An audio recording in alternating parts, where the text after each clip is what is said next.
What if the secret to unshakable strength, clarity, and freedom has been within you all along?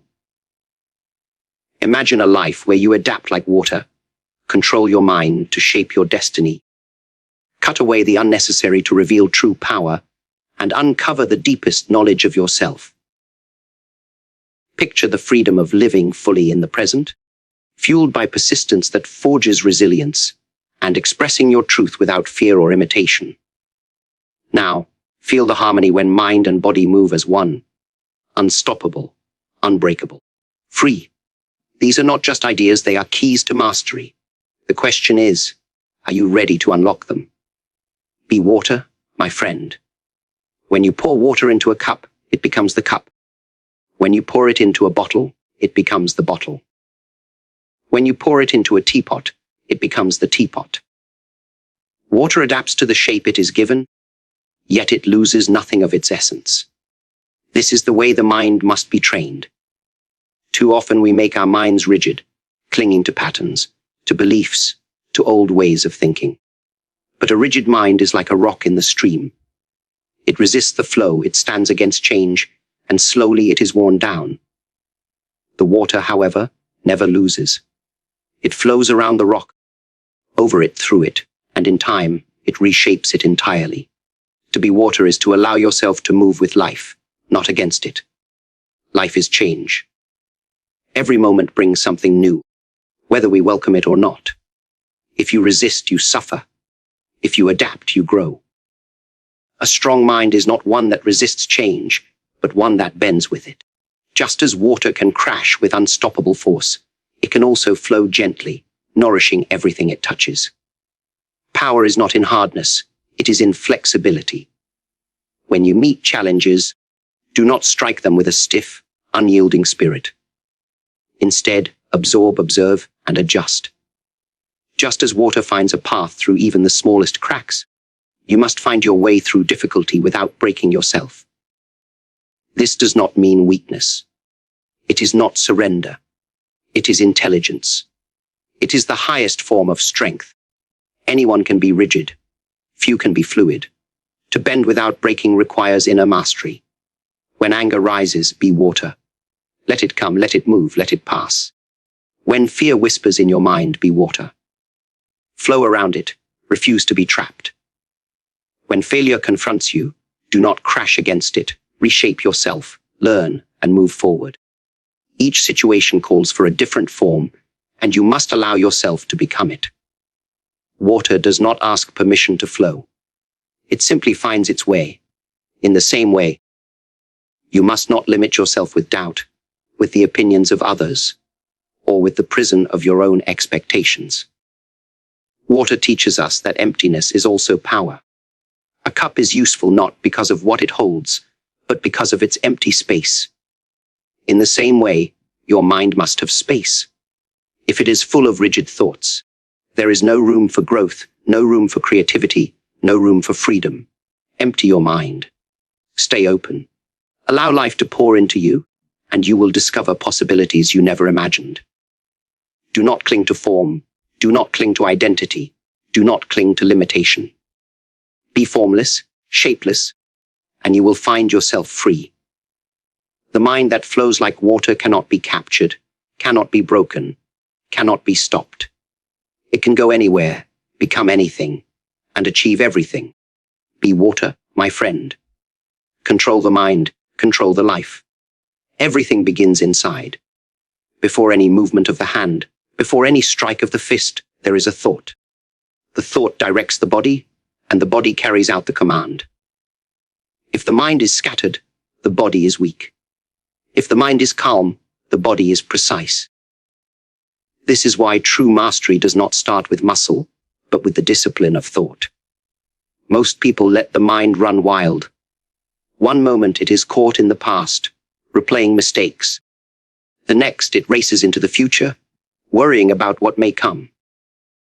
But when the mind is unfocused, it wastes energy, like a lamp with no clear beam. To master the mind is to bring all attention to a single point, like the focused light of a laser. With such focus, even the most difficult task becomes clear, even the greatest challenge becomes possible. When fear takes hold, it does not come from the body. It comes from the mind. When doubt whispers, it is the mind that listens. To control the mind is to cut fear at its root, to silence doubt before it can grow. You must learn to observe your thoughts, not be ruled by them.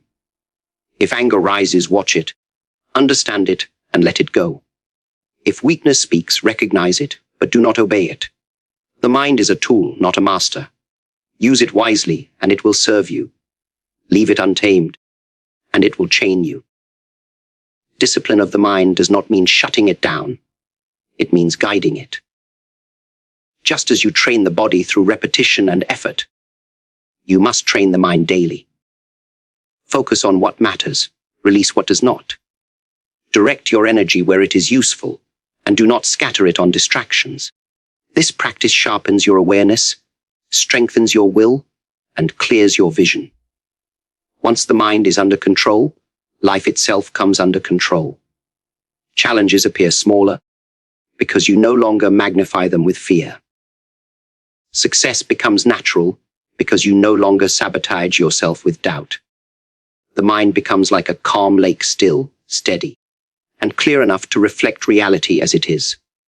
In such a state, decisions are sharp, actions are deliberate, and the results follow naturally. Remember, the mind is the command center of your life. Train it as you train the body. Discipline it, strengthen it, and master it. When you control the mind, you control the life. Simplicity is the key. Life is not complicated, we make it complicated. The truth is always simple, but the mind loves to build walls around it, adding layer upon layer until clarity is lost. To master yourself, you must learn to cut away the unnecessary, to strip down until only what is essential remains. This is not only the way of training, it is the way of living. When you fight with clutter in your thoughts, your movements become heavy. When you fill your life with too many distractions, your spirit grows restless. But when you simplify, everything becomes light, direct, and effective. The punch that carries the most power is not the one filled with wasted movement, but the one delivered straight to the target. The same is true for the mind. When thought is simple, action is powerful. Many people chase complexity, thinking it is the sign of mastery. But true mastery is the opposite. It is the art of removing what does not serve you. Look at your habits, your words, your emotions. Ask yourself, is this necessary? Does this bring me closer to freedom, to truth, to strength? If not, let it go. Simplicity is not poverty. It is clarity. It is choosing the few things that matter most and giving them your full energy. In training, you do not need countless techniques to be strong. You need the right ones, practiced with precision. In life, you do not need endless possessions or constant approval from others.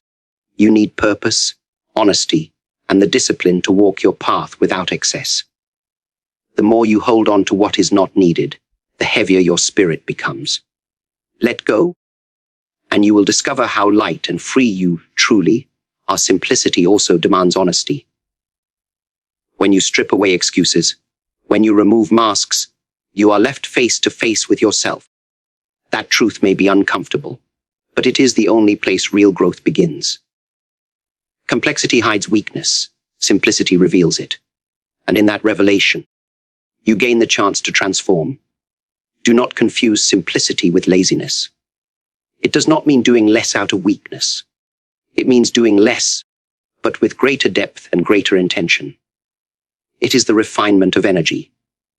It is the focus that cuts through chaos. Simplicity is not emptiness. It is precision. When your life is simple, your mind is calm. When your mind is calm, your actions are sharp. In the end, strength, wisdom, and freedom all flow from this one truth. Simplicity is the key. To master the world, first master yourself. Knowledge of others may bring advantage, but knowledge of the self brings true power. Too often, people seek answers outside. Books, teachers, traditions, even the approval of society. Yet they avoid looking inward. But without self-knowledge, all other learning is incomplete. The journey begins within. To know yourself is to face your strengths honestly, but also to confront your weaknesses without fear. Many hide from their flaws, pretending they are not there, but denial only strengthens them. When you see clearly where you fall short, you also see where you must grow. Self-knowledge is not judgment, it is awareness. It is standing in front of a mirror without masks, without excuses, and saying, "This is who I am." Only from that place can transformation begin. The mind will try to deceive you. It will cling to illusions about who you are, or who you think you should be. But illusion is the greatest enemy. If you wish to walk the path of mastery, you must strip away what is false. Ask yourself, am I driven by fear? Am I bound by pride? Do I move because of my own will, or because I chase the approval of others? Each answer brings you closer to truth, and truth brings you closer to freedom. Self-knowledge is also the key to using your strengths wisely. Power without understanding leads to destruction. Talent without discipline fades.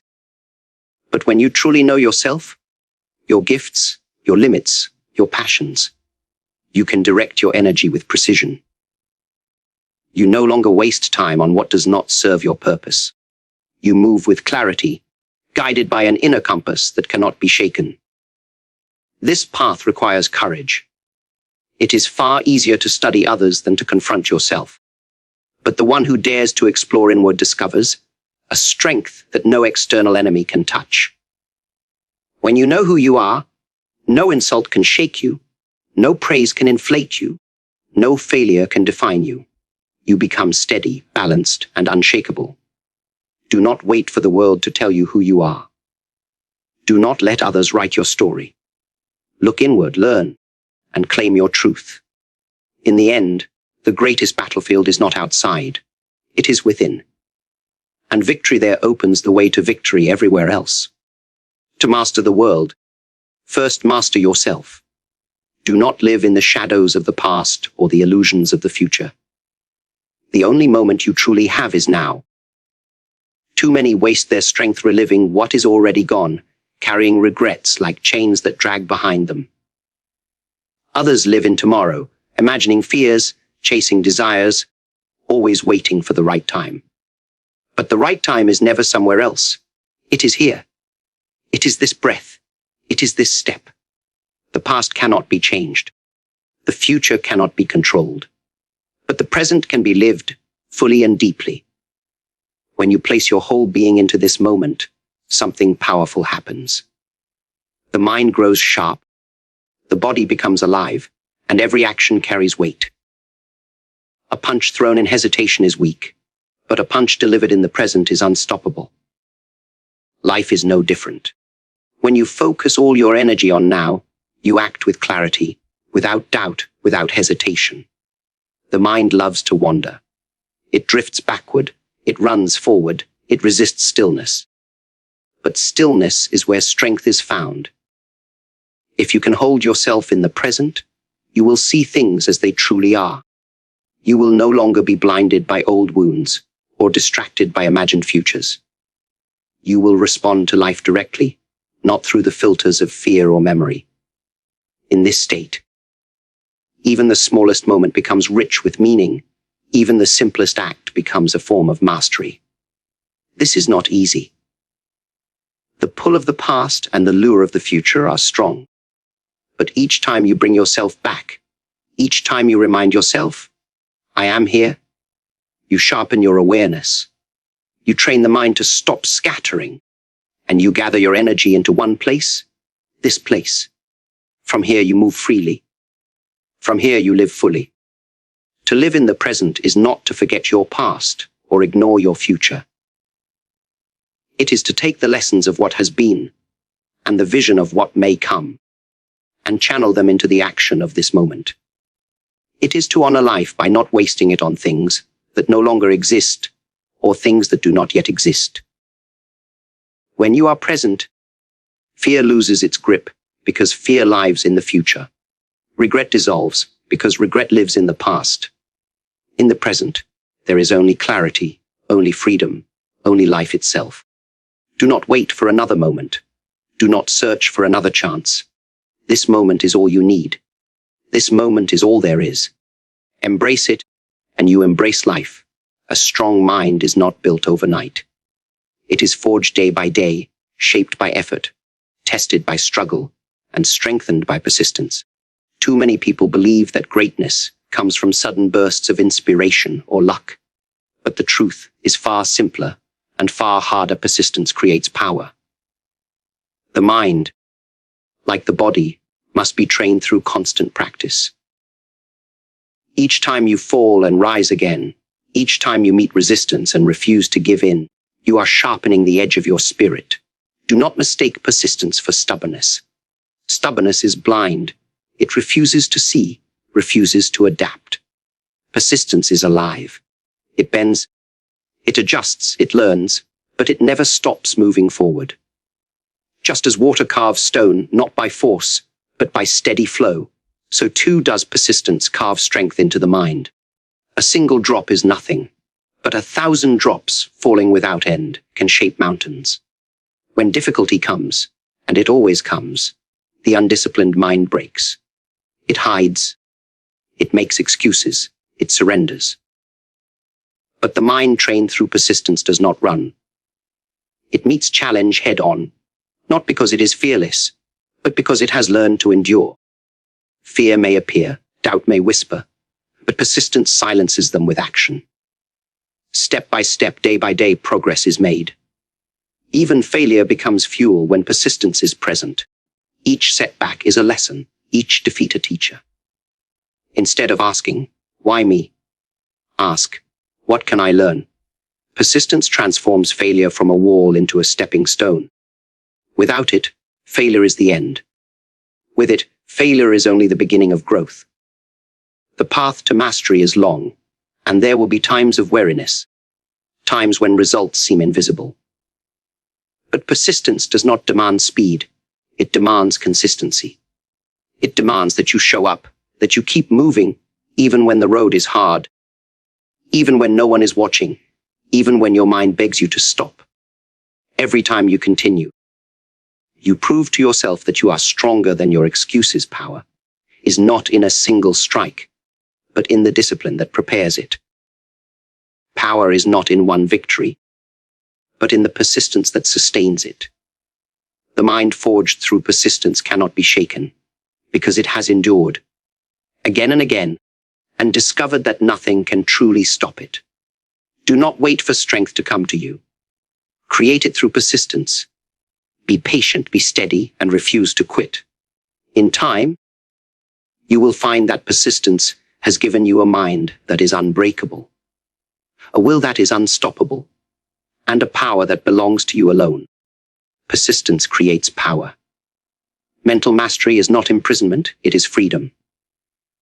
Too often, people believe that discipline of the mind means restriction, that to control oneself is to lose spontaneity, to lose expression. But the truth is the opposite. When the mind is clouded with fear, with doubt, with imitation, you are not free. You are chained by what others expect, trapped by what you think you should be. Freedom begins when the mind is no longer enslaved by these illusions. To express yourself honestly is the highest form of mastery. It means stripping away pretense, stripping away imitation, and allowing your true nature to come forth without fear. Most people live behind masks, adjusting themselves to please others, shaping themselves to fit into patterns handed to them. But when you live that way, you never truly live. You are only performing, never creating. To be free is to stand as you are, to act without pretending, to move without disguise. This does not mean chaos.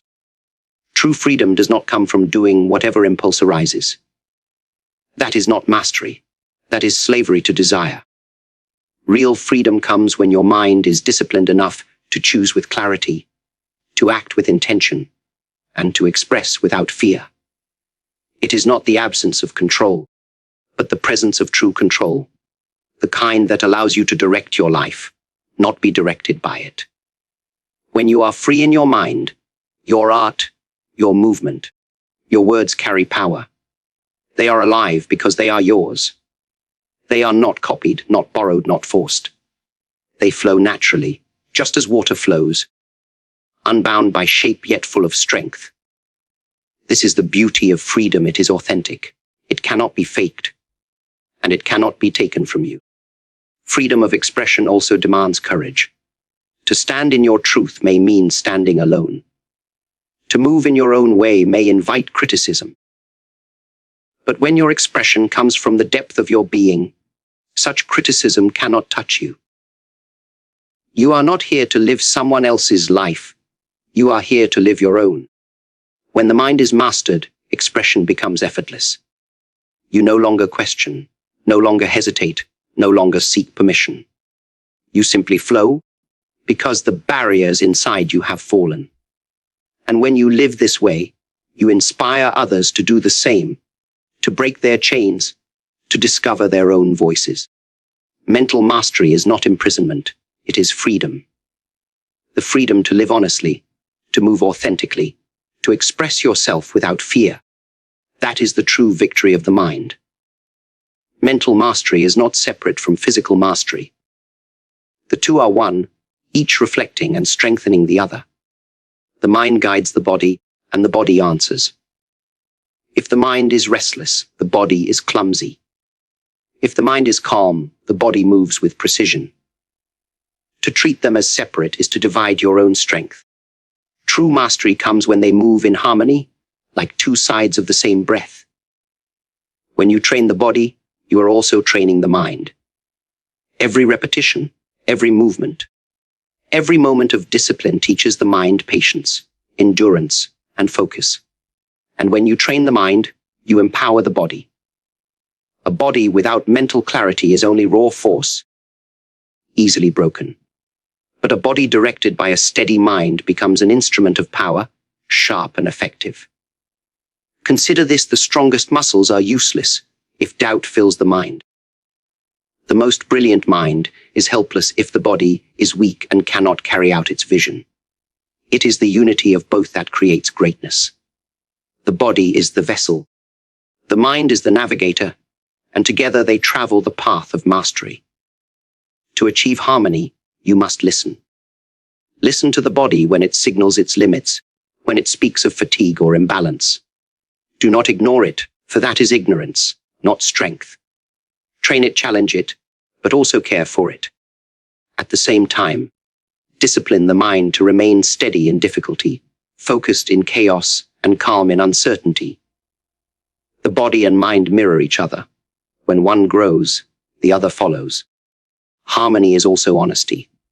Do not let the body pretend strength when it is weak. Do not let the mind pretend clarity when it is clouded. Face both as they are, train both as they are, and allow them to rise together. This balance is what creates resilience. It is what allows you to stand firm when life tests you, and to move freely when life opens the way.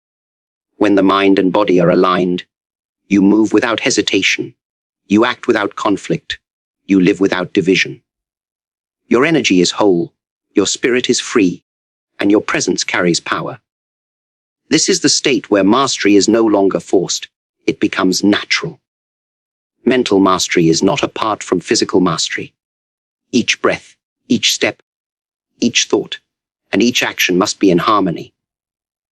When the two unite, nothing can shake you, and nothing can stop you.